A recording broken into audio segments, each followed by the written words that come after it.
it doesn't save the work when it's supposed to. So we had that problem where he did a writing assignment and the whole thing was pretty much wiped out. So he was upset for literally 30 minutes and we had to kind of teach him how to do Google Docs and then transfer everything he knew over to that. And now he's learned some new hacks when it comes to saving all of his work. Yeah, that's an important life skill. Yes, I think all of us have felt that pain where suddenly something crashed and you lost all your work. So yes, definitely there. Yep. Okay, so we're live on YouTube. We might as well get the show on the road. Right. This is the Dallas Design Sprints podcast live on YouTube. And it's done not out of necessity, but more out of a convenience. And probably because Justin's looking amazing on camera right now. I've already said this offline. He's like picture perfect, HD. I'm going to use like screenshots of this podcast for the promotions I'll do later. I'm not even going to bother with what he has up on LinkedIn. And I thought, well, you know what? And to capture this yin yang moment of someone who's, got something that's straight out of a magazine going on in his background to something like me where I'm literally like camped out in my house and getting less than 5 hours of sleep a night. I thought it was a nice contrast to show. Well, if you want, I can balance it out. Here we go. This is the real look. We got the nice bright halo, like I'm an icon behind me, and then you got boxes everywhere. So I'm just covering up reality here. That's what I'm doing. Oh, that's okay. That's fine. I do you use a particular filter? Oh yes, you do. With the Zoom backgrounds, correct? No? No, I'm actually running Zoom through my DSLR. So I have my DSLR set up as an external video feed. Got it. So that's how I'm getting this. Okay. Yeah, I originally I had gotten an external camera as well, but for some reason everything's blue in it. I think I got a bad faulty unit when I did mine. So I never went back to it, but I think I may need to get a camera for that kind of shot or at least that kind of exposure. When I become, professional and, official and but anyway, Justin, you're here to talk a lot about remote design sprints, about your work at Crema, about collaborating digitally. We got a lot to talk about. So I think what we want to start off with is something that you and I have been talking about and going back and forth on, which is remote design sprints, or in my case, virtual design sprints. Yes. So you've been doing some work in this with Crema. You've posted online a couple of articles about it.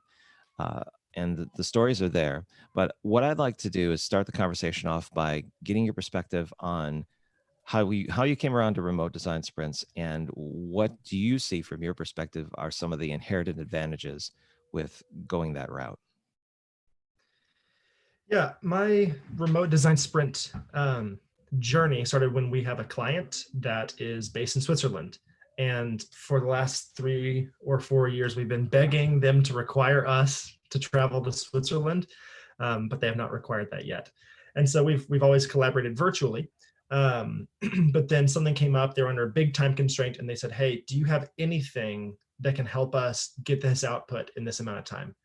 And so we said, "Yeah, we got something that we can have 3 days of workshops. We can crank out some designs, hand it over to you for testing." And so that's we didn't talk about design sprints as much as more just out of necessity. This is what they needed, and the design sprint fit. And so again, it was out of necessity. So I'm in Kansas City, and so I'm in Central Time. Someone else was in Eastern Time, and then someone was in Swiss time. And so that's how I got started in remote design sprints, was out of necessity. And then in doing so, we realized, a lot of this it was more effective. It was a better use of time, perhaps. I don't want to say effective. I'm going to say efficient. And I think there's an important distinction there. It was more efficient with our time, which was really helpful.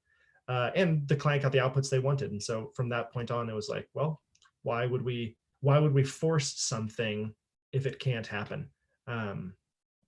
I still may be leaning towards the idea that remote design sprints are not the ideal, in that I think that there is value in being physically together in person. But I will say that just because something might not be first place does not mean we should throw it out entirely. So that's where I am now with remote design sprints.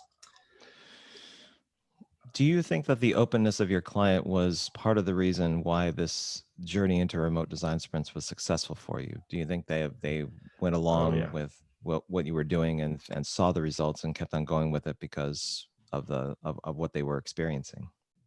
Yeah, I think the reason it was successful was several fold. First was they've been our client for 3 or 4 years, and we're their design partner. And so they are a team that fully relies on us for creative energy and for designs. They don't have any designers internally. And so for them, it's like, hey, whatever Crema suggests, we're going to go with it. We've been with them for years. We've got great results. So we're going to trust them, and we're going to trust the process. Having a client that trusts by default, I mean, that's like one of the biggest check boxes you could have for an ideal client, right? And then I would say that there were some people that weren't as, in this first design sprint, that weren't as sold. But then again, just like the traditional design sprint, saying things like trust the process, having a clear map of where we're going to go, I think those things added that confidence that maybe they didn't have about the process. And they were being told by their boss, hey, this is what we're doing. This is how we're getting those results. So we had an internal champion.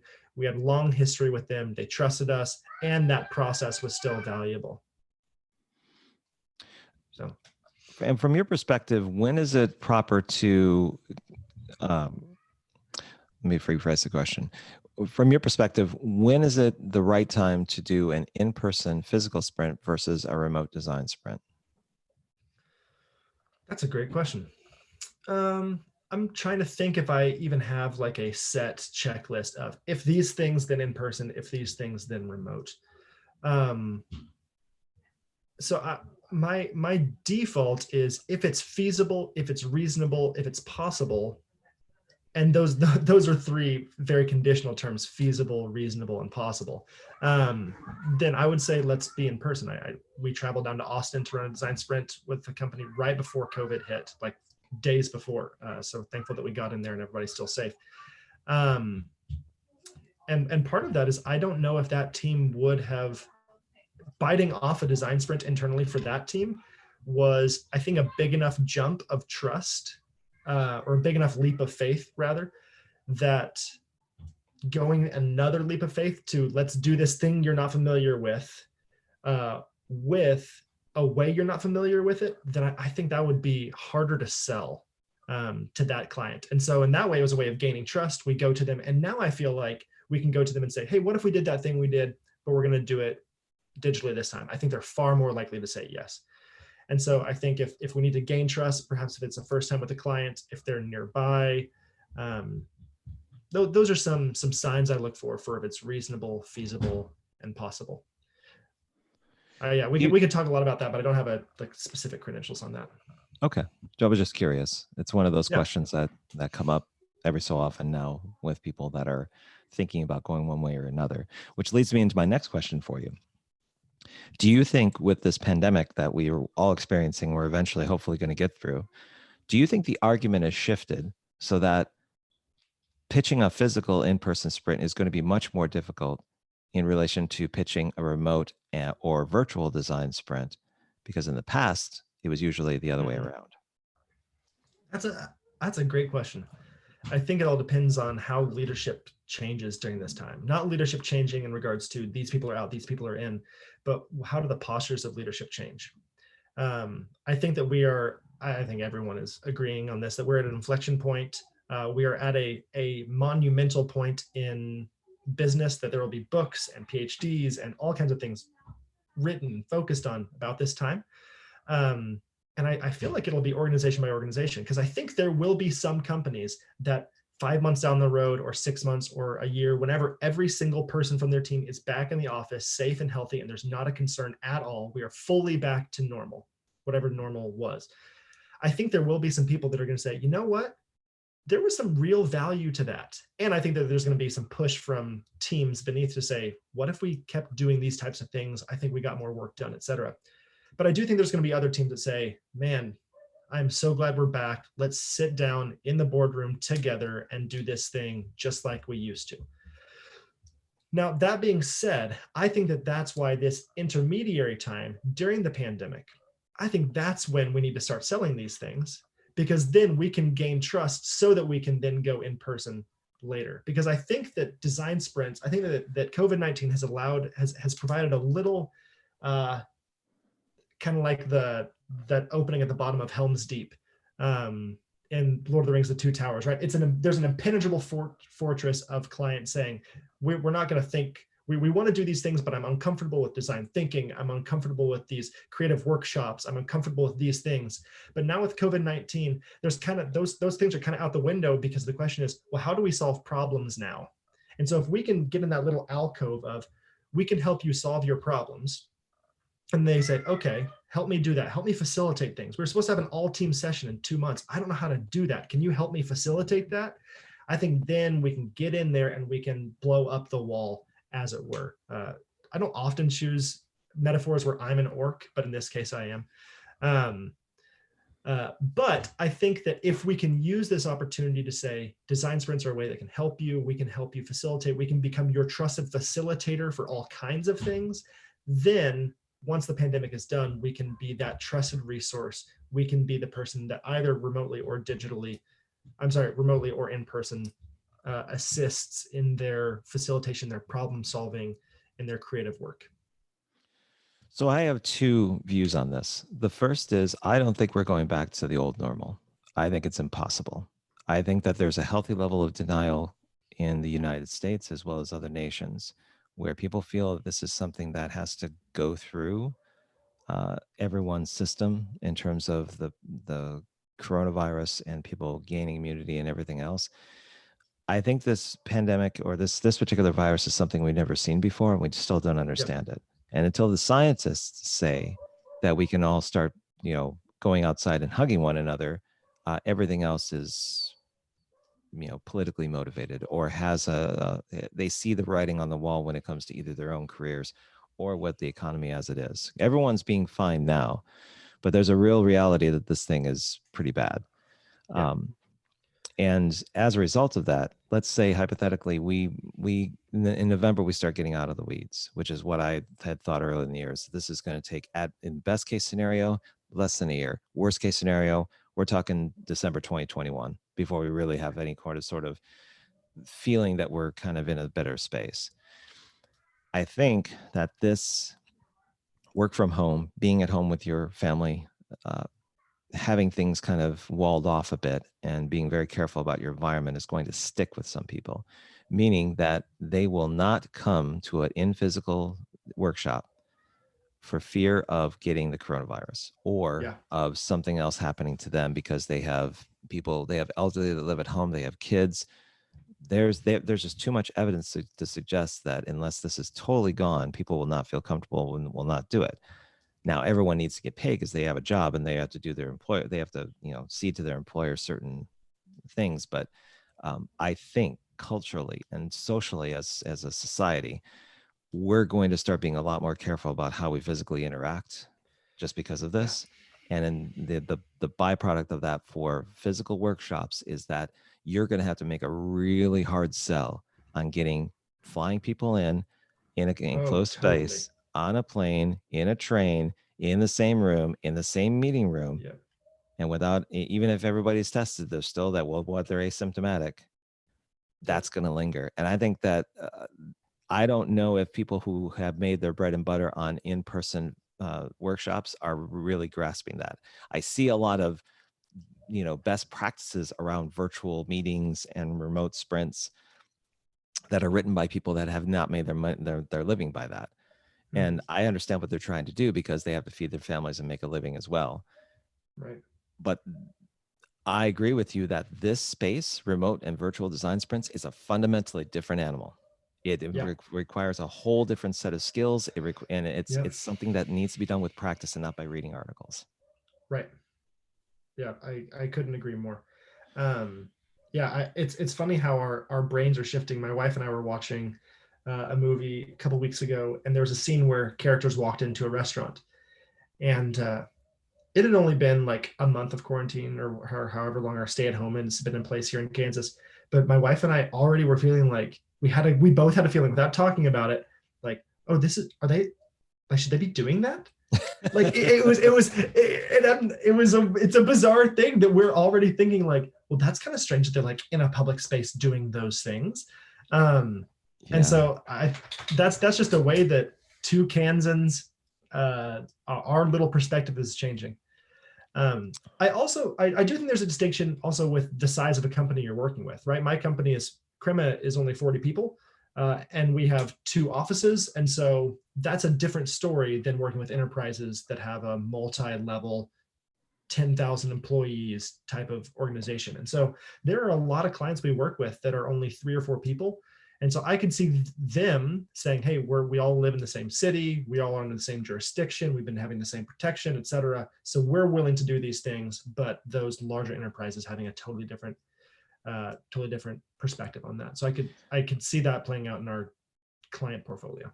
But I think that in the enterprise space, it's going to play out too for a Oh, whole absolutely. shift of different reasons on the leadership side. So they just have different incentives. One of them is that they have to reduce costs drastically. They furlough employees. They have their pipeline for projects has gone completely down. There's just no market for what they sell. And when it comes to getting work done, they gotta go forward with something. So I've seen the shift already in some of the clients that I have, that some of them were remote. Now they're all remote because they're forced. Not some people don't like it, but now it's becoming something where people regularly get it.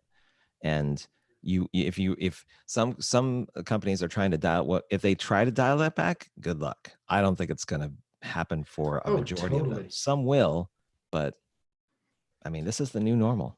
We're all going to be looking at a screen.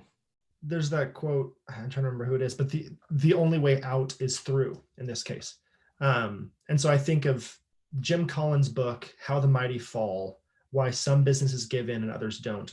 He wrote Good to Great, which is a story which has countless examples of companies that have thrived. And then How the Mighty Fall was like, there are companies that thrived and then they stopped thriving and now they're out. What happened? And so he describes 5 stages of organizational decline. And the first stage of organizational decline is hubris born of success.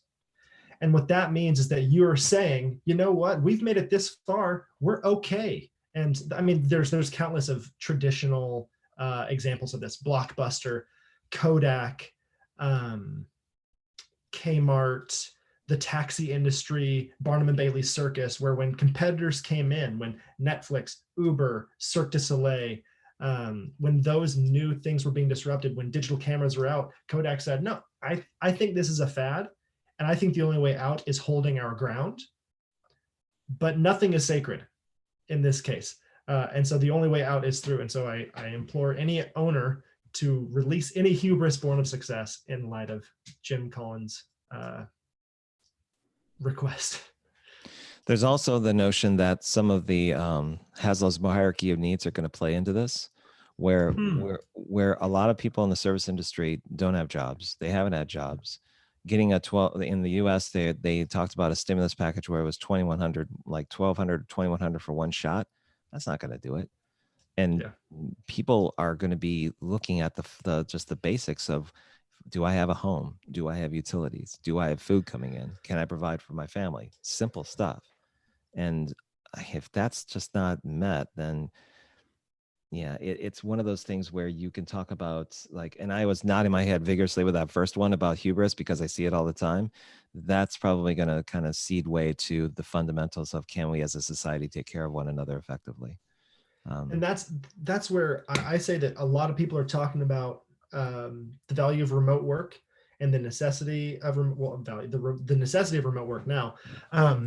But I don't hear as many people talking about what's necessary for that remote work to be productive. Because they have no choice. Right. It's like, okay, well, we need to figure out Zoom. Wait, hold on. How do I use Zoom? Do we use Hangouts? Do we use Teams? What are we using again? Okay, right. We're doing this. And so people are trying to like do a quick survey of all their tools and making sure, are we doing this? How do we immediately duplicate what we were doing? And how do we do it now with our computers and not in the workplace? And I think that one-to-one, sorry, go ahead. No, can finish your thought. That one-to-one translation from in-person to remote work, I think that's a woefully insufficient response and strategy for the nuances that exist now. In that our employees are now asking questions and our teammates are asking questions and wrestling things with them that have never been relevant to the workplace now. And so now in some ways we are working as a team of full people for the first time, as opposed to when you're in person, where you can leave your past self behind, you can leave work or you can leave home at home, you can leave it in the car. Here I'm professional. And now that barrier has been torn down. And it's also exposing both the people that work too much and the people that don't work enough. And what's interesting is it's starting a conversation around outcomes. Yes. Around what is expected by an organization and what people have to deliver, and it puts an emphasis on timeline, since the modus of control now is no longer you have to have your video online all the time, which people immediately push back on, and only the most stubborn companies are doing this. It's Right. really going to come down to who can basically produce the output in the select time that they do. And luckily with remote work, it is possible, given all the distractions you still have to go through, which probably leads into a topic that I like to bridge with you about collaborating digitally. Yeah. From your perspectives, from all the things we talked about, including your own experience, what do you think has to be in place for a team to use these tools well? Yeah. I appreciate the question, because like we just talked about, there's an assumption that tools equals success. And that's certainly not true. When my wife and I moved into this house, we had a lot of work to do, and I had a lot of tools in the garage, and a lot of things didn't happen because my attitude was someone else can do this, or I don't want to do this, or it's irritating for me to do this. And so the posture that I had reflected how effectively I was using my tools. And there were some things that I could do, but my laziness or my stubbornness or my selfishness restricted me from using the tools that I knew how to use well at all. And so to that end, one thing that we've been talking a lot about at Crema is postures. So the way that we view the world and the way that we view each other. And so the big three that we've been thinking about have been humility, empathy, and a growth mindset. Humility, in that now more than ever, I have to realize that my ways might not work great for someone else. In the workplace, there's a lot more things that are forgivable. In the digital workplace, those inefficiencies those little cracks in the foundation are now affecting the full floor plan, right? And so being able and willing to look inwards and saying, hey, am I doing what's best for you? Am I positioning you for success? Am I doing these things well? Ultimately, the answer is often no. I'm going to keep talking. You're good. The other thing that I would say, or the flip side of humility, if humility is honestly looking inward, then the other one is empathy, and that's externally or outwardly looking honestly. And empathy, I mean, you just had to talk to your son. And that's something that if you were working in an office, that I would not have to deal with. You're now sharing your screen. Oh, you're not sharing your screen. I hit it accidentally. It's like my pinky just glided on the thing. I was like, that's good. Oh, possibly everybody on YouTube now knows exactly who I'm talking to. Oh, there's Marius. Oh, he knows Justin. Oh, he knows anyway. Sorry, I didn't mean to interrupt. That was a total look like on my part. Go for it. No, but even that alone is an example of something that wouldn't have happened if you and I were talking face to face in person. We wouldn't have been using tools. We wouldn't have accidentally switched one thing. My video wouldn't have stopped. I wouldn't have heard your son. You wouldn't have heard my kid crying in the next room. Like, we have to have empathy for each other. Otherwise, Zoom is just going to be a taskmaster. And Asana or Jira or whatever you use is going to be a way of guilting your employees into making those outputs happen, as opposed to empathetically understanding how they work, why they work best, and then what tools you can use to really equip them to their best work. So humility and empathy, I think, are essential. And then the third thing is a growth mindset. An example of this, when I was not fully remote, I had a teammate that was in Washington, D.C. And he still is in DC. And he introduced Loom to me. And when he introduced, are you familiar with Loom? Mm-hmm. Yeah, when he introduced Loom to me, I was skeptical, because I was like, I mean, this is great for you, man, but I don't need that, because I can talk to all my people around my desk and I'll be okay. And then we're all remote now. And so if I keep a fixed mindset, which is saying, you know what, Michael, you use your tools, whatever, I don't really care, I'm going to do what works best for me, then I'm digging my feet ground, and soon I'll be a blockbuster in our organization. I will be digging my feet in when everyone's changing around me and I'm not changing with it. And so instead, having a growth mindset, which is, okay, a new tool. Maybe I didn't want to learn a new tool. Maybe I didn't want to create another, like install another extension to Google Chrome, download another desktop, create another login, learn another thing, watch a couple tutorials, experiment. But a growth mindset says, you know what? Every day something's different. And I have to be willing to roll with the punches so that I can not just stay alive, but learn to thrive with these tools. And so those three things, without those, I think that I don't care what tools you're using, your employees are going to be feeling guilted. They're going to feel pressured. They're going to feel not respected, not cared for. And even more, now that you can't have your lame pizza parties or they can't play the foosball in the conference or like those types of culture makers that some employers would be like, oh yeah, I'm going to be a taskmaster, not treat you well, but I'm going to give you these little perks. Well, now that those perks aren't there, man, that people are going to revolt. And so I think that those things are essential in order to get those tools used rightly. I have to interject something that I saw in one of Please. my former employers. Somebody had posted on LinkedIn their Thanksgiving before the pandemic. That around November they had a Thanksgiving like potluck at their place. So they had everybody that somebody took pictures of everybody having them sit around cubicles with all of this food in aluminum trays. And I looked at that after being 2 years removed from it, and I was thinking, yeah, I don't miss that at all. I really don't. Yeah, to your point, and all of the different things you had mentioned about collaborating digitally, they're all there. I think the thing that makes a major difference sometimes is that it mutes some of the more stronger personalities that tended to have commanded a crowd through ego and through their force of personality. There's still that sometimes, but there's less of it. You can't feel the same kind of interpersonal communication from those individuals that you normally would. And because of asynchronous communication, there's an emphasis on getting the message right and making sure that things are documented, which has always been there, but now it's been reemphasized. And I find that you have a different makeup of social norms within a group, depending on who comes to like a workshop or a meeting. And it's getting used to and understanding those perspectives. The thing that, to your point, the thing that tends to get disruptive is when someone doesn't realize that they are dealing with other people and they're in their own head. And the end result is that you're going to see production and kind of collaboration and other things that are needed for something to be successful go downhill. And the problem is you just can't walk to somebody's desk and figure out what the issue is. You have to now engage in a way that's much more with humility, much more with trying to understand, because now you realize that you are wholly dependent on those individuals and those professionals to work with you in a way. Now, it doesn't mean that everyone has to be hypersensitive. That I don't want to go down the full boat where everyone has to have an empathy party.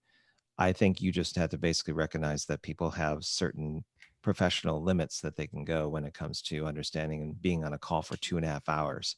You have to really understand the space to the point where it's going to translate into mutual respect and understanding what people can do, what their restrictions are, and also that they may be dealing with things offline that are going to interfere with them. And that's actually something that isn't talked about.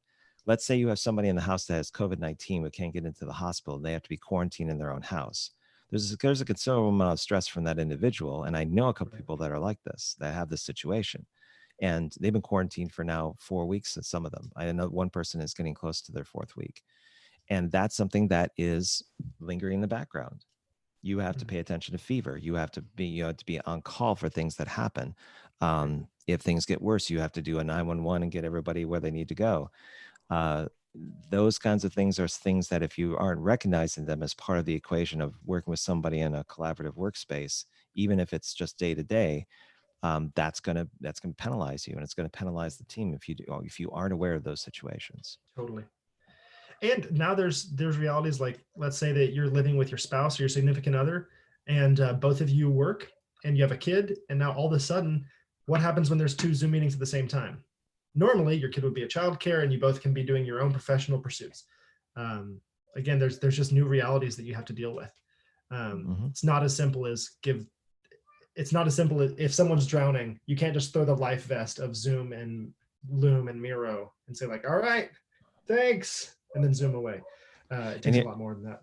And here's the other thing too, is that people see the iPad and the iPhone as kind of like the cure for all sorts of anything that ails like a small kid, as part of keeping them distracted and making sure that you can do your day to day, when there's got to be a happy medium between taking a break from what you're looking at on the screen and taking 10 to 15 minutes off for your kid. Because the other narrative I'm hearing from fellow parents is that I'm able to spend more time with my son or my daughter or my kids in a way that we aren't stir crazy, but we've figured out a new normal. We've figured out like a healthy habit of when to engage mommy and daddy, when not to, and start, getting back to, I'm not going to say family values because I hate that term, but something where you're recognizing that your time on this earth is finite and you have to take advantage of the fact that your kid is the age it is now and really enjoy that. The flip side of that is that there are some kids and other people that are trapped now because they're in an abusive household, and then they have to, now there's no longer the shelter of going to school and being away from that, going to the park, going someplace else where the problem is not. And that was in the Global Virtual Design Sprint. We're doing something on domestic violence that's gotten a lot of attention, where we're going to be addressing that problem as a group and seeing where that goes. So there's always that dimension of things. Yeah. We could talk for a long time about the impacts of parenting that COVID-19 is providing, both in the professional sense and in the personal sense, personal and professional sense. But let's talk workshops. let's get out of the rabbit hole of figuring out what's working, what's not working for parents. Let's talk actually about your tool set at Crema. So with remote design sprints and going into the space, you've been working with particular tools that you found pretty effective, and I'm sure that you've experimented with a few. If we're talking about current day, what do you tend to reach to in your toolbox, and what are you kind of playing around with that looks interesting? Yeah, so our go-to is Miro. We were using Mural. We switched to Miro a couple of years ago, maybe, when it was real-time board. So we are fully in that environment and that ecosystem. We use Slack for all asynchronous communication. We prioritize, if possible, creating collaborative channels with clients for workshops and design sprints, so that offline time we can be continuing asynchronous communication as opposed to just doing it via email, which is possible but less than ideal for us. So we use Miro. Our team uses Figma. That's our design. That's how we design. At least that's often how we design for remote work like this when there's collaborative designing. So InVision and Figma, but especially Figma right now. We're using Loom. We are using, some of our folks are experimenting with Notion and how that can be valuable for the client. So those are some of the things. I think Notion is something that's being experimented with more right now. So those are some of our basic things in our toolkit right now. What about yourself? If there are some things that you would love to be able to do, but your tools don't provide them, what are some things where if you said, if I had that at Crema, if I was using that personally, that would be amazing, what would that be? That's a great question, Robert. I don't know. Thanks. I have that reputation for answering these questions on the podcast. Well, no, I don't know. I don't know what tool that I'm hungry for right now. That's great. I'm gonna write that down and think about that. There is one thing. Idea for one. No, yeah, go. Do it, and there probably is already. There's probably something out there that already does this. But a lot of times when it comes to global communication and getting people together, I'm spending a lot, disproportionately amount of time doing time zones and figuring out where people are and what their schedules are and so on. Now, I have a background in this because like not many people know this, but at one point I was professionally gaming, and we used to game with people in other countries, and we had to know the time zones, especially in the States, so that people understood when and where they were supposed to get together. It wasn't as clear cut. Even today, with today's tools, you have things like When to Meet, Doodle. You have Cuckoo, and there's other tools that I'm aware of. But something where it's just integrated into your calendar, where everyone's going to see their meeting on their own time zone, but something that gives a suggestion based on, I don't know how to put it, but I guess you set the parameters, you establish the attendees, and it says, here's the best time in each person's time zone, making sure that you're following these parameters. I think it's something like that, but I actually think there's like an AI or machine learning tool that's already existing for this, but it's really expensive, or at least it's something it's a little price prohibitive, where it just does all the work for you, figures out where people are, what people want, like in terms of getting together, looks at your calendar 3 weeks ahead, figures out what needs to happen. Yeah. I think I'm just answering my own question, saying that probably somebody's already thought of like a way where I don't even have to think about time zones. It just goes, okay, if you're considering somebody in Costa Rica and in Japan and in Australia and in Hong Kong, and you're kind of like East Asia, but one person that's lingering in another area, then that person will probably have to flex here. And it just says, this is your span. You don't have to put in all the time zones. It just says, here's what you're considering. And it's like, you click on one that you think would work. That would be amazing. Yeah. So when I take on my new role as an app developer someday, I'll go ahead and spend a disproportionate amount of time with that. To keep going with that, if there was a way, like a user management tool, where you, when users fill out their information, you have all this information, and you have like a bench of people, and you say, I want to meet with these people, and you highlight those people, and then immediately it knows their time zone from what they input. So you don't even have to do anything. You just say, here's the teams, there you go. And you could even like say, sort teams by this, and then it could group people by their time zones. That would be an interesting value. Here's another one, and this will be the last one.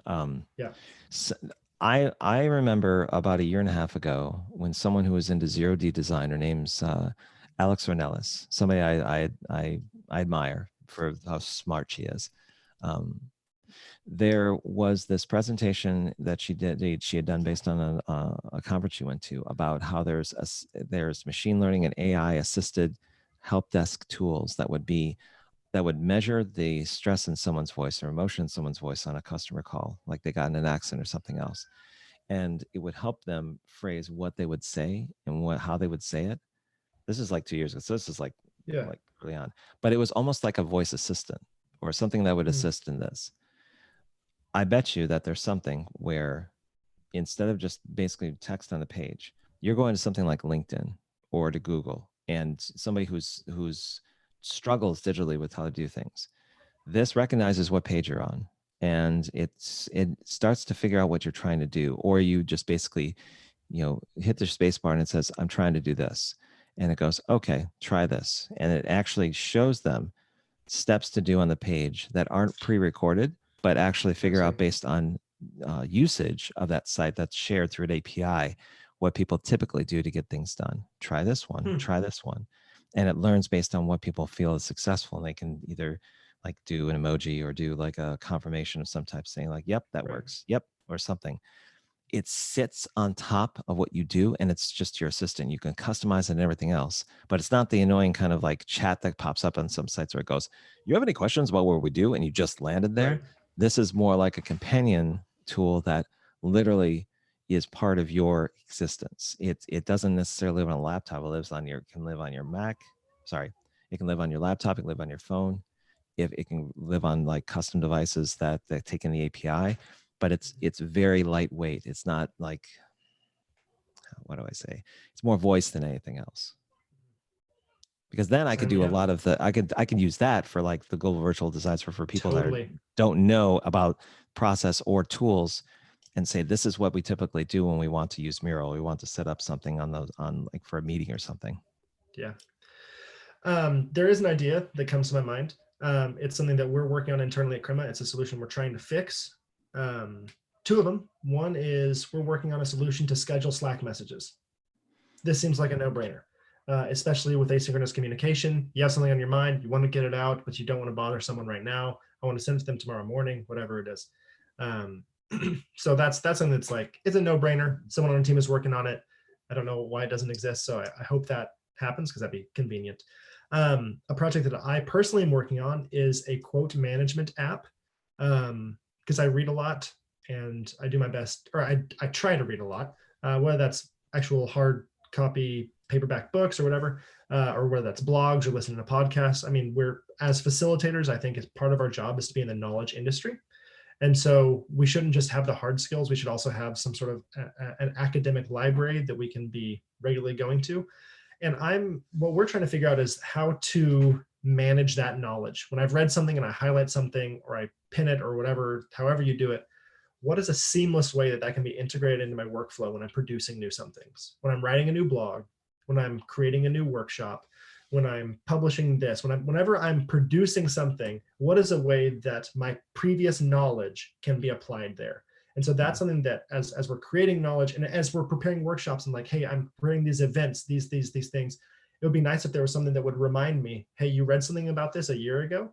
Here's what this is. Here's what this says. So kind of not just saying, because obviously you and I forget things. It's like, oh, it's not like we're writing something we think, oh yes, there was that thing that I read 2 years ago where it's here. And then you can go back to your file storage management system and you can find it. And so is there a way that we can use AI, machine learning, to connect our previous knowledge and this wealth of information that we've acquired and integrate it? It almost feels like there's, for all these different needs, there just needs to be like a starting blob, like a learning blob. And it doesn't know anything. It just basically observes. And it tries to and does like we all do when we're kids, and it just ask questions every so often. Say, why did you do this? Yeah. And then you basically explain, because I needed to do that. And then it says, okay. And it stays there, and it just basically observes and records and figures things out for like 2 weeks. So it's something that you have right off the bat. You basically just assume that it's like a small kind of like, kind of like approach to like learning what you're doing, and just doing it's like, well, I see these habits, so when you do this, is it okay to do that? And then it's going to learn, well, yeah, that's fine, or no, and that's not. And it just kind of grows on you. Totally. We better not call it virus. That's right. Playing the marketing. No. Okay, yeah, so it's funny that in the midst of a pandemic, the term host is still a thing with Zoom. I feel like that should be a no term when we're talking. All right, who's the host here? It's like, not me. I'm not a host. Well, host usually involves like insects or like animals or things like that. That's where it's used. I see and hear it being used the most, right? But not necessarily in like with people. Totally. If it does, then we're talking like World War Z or something, where you have like these people are hosts to like parasites and zombies. So. Right. Yeah. So let's talk what you got coming up in the next couple of weeks. Now you've been this just happened a couple of days ago. You're currently doing a collaboration over COVID-19 webinar series. And I think you have one more coming up, correct? That's correct. When is that supposed to happen? Yeah, that's Tuesday, April 28th at 2 p.m. Central Time. Okay. And you can find out about that at Crema, crema.us, crema.us/webinar. So, and you can see recordings from the previous ones. We've talked about kind of the state of collaboration, the postures needed for collaboration, which you and I already talked a little bit about, and then thriving in a new normal, whatever that normal may be. Again, because we see a lot of people who are making lists of, hey, the top 10 tools to use, and those things are great. Those things are necessary, but again, those tools aren't enough. So let's get at the heart of collaboration. That's kind of where that's where our emphasis is right now. Got it. And so it's crema.us is where you're at.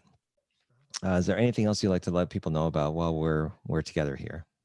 Yeah, a week from today, I will be hosting a workshop on digital team training. I've found that there have been a lot of things talked about when it comes to the individual level. Here's how you can learn this, here's how you can do this, but not a lot of, here's how you as a leader can equip your users to do that, or your users can equip your employees to do this. Here's how you as a teammate can create these tools and then onboard new people. Here's how you can train them to use things. There's a lot of individual training, but not training for the collective team. And so that's what we're focusing on with that workshop that's coming up a week from today. So Wednesday, April 29th. And then we'll be doing another round of workshops in May. I think May 13th is when we're going to do this one again after I polish it up a little bit. Got it. Okay. Sounds great. And shall we do the outro of the actually the intro at the outro? So for the podcast side of things, since we're doing this live on YouTube, it's like inconsequential. Right. So they'll actually see how it's done. But it really is, hi, my name is Robert Scrobe. I am the organizer of the Global Virtual Design Sprint, and you're listening to the Dallas Design Sprints podcast. Would be mine. So what would be yours? That's right. I'm Justin Mertes. I'm a coach and facilitator at Crema, and this is the Dallas Design Sprints podcast. There you go. So now that, and basically I just post-produce that, put it at the very beginning, splice a few things, and everything is magic.